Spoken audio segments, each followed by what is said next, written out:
Gaza पर Israel के हमले का नया वीडियो सामने आया है। गाजा पर इजराइल की एयर स्ट्राइक हुई है और हमास के कई ठिकानों को निशाना बनाया गया है। खास तौर पर हमास के उस ऑपरेशनल हेडक्वार्टर को निशाना बनाया गया है। हमास के स्पेशल कमांडोज और स्पेशल फोर्सेस को निशाना बनाने का दावा इजराइल की डिफेंस फोर्सेस ने किया है, जहां से 7 अक्टूबर की सुबह हुए हमास के हमले को कंट्रोल किया गया था। तो ये तस्वीरें आपको बता रहे हैं। इजराइल की डिफेंस फोर्सेस ने यह दावा किया है कि उसने हमास के उस ऑपरेशनल कमांड सेंटर को तबाह कर दिया है, जहां से 7 अक्टूबर की सुबह हुए हमले को कंट्रोल किया गया था। साथ ही इजराइल ने दावा किया है कि उसने हमास के स्पेशल ऑपरेशन ग्रुप यानी उसके स्पेशल फोर्सेस को भी तबाह किया है।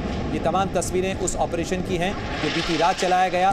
बीती रात हुए ऑपरेशन में इजराइल ने दावा किया है कि उसने हमास के कमांड कंट्रोल सेंटर को तबाह किया है, जहां से 7 अक्टूबर की सुबह हमला किया गया था। खासतौर पर दक्षिणी इजराइल के कई गांवों के अंदर हमास के आतंकी जिस तरीके से दाखिल हुए थे, जिस तरीके का खून खराबा उन्होंने किया, जिस तरीके से लोगों को बंधक बनाया गया, जिस जगह से ये तमाम ऑपरेशन हमास का कंट्रोल किया जा रहा था, अब इजराइल ने दावा किया है कि उस कमांड कंट्रोल सेंटर, उस हेडक्वार्टर को उसने एयर स्ट्राइक में तबाह कर दिया है, उसे नष्ट कर दिया है। साथ ही इजराइल की तरफ से दावा किया गया है कि हमास के लड़ाकों की जो एलीट फोर्स है उस पर भी वार किया गया है।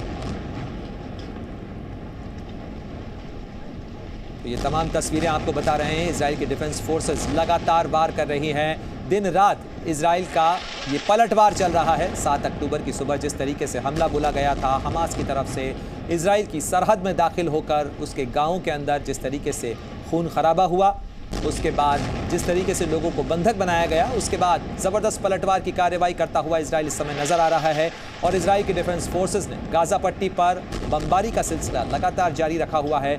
आज हमास और इजराइल के बीच शुरू हुई जंग का 6ठा दिन है और अब भी ये लड़ाई थमने का नाम लेती नज़र नहीं आ रही है, बल्कि ये लड़ाई और बढ़ सकती है, क्योंकि इजराइल की सेना ने बड़े पैमाने पर अपने तैनाती की है गाजा पट्टी के इलाके के अंदर।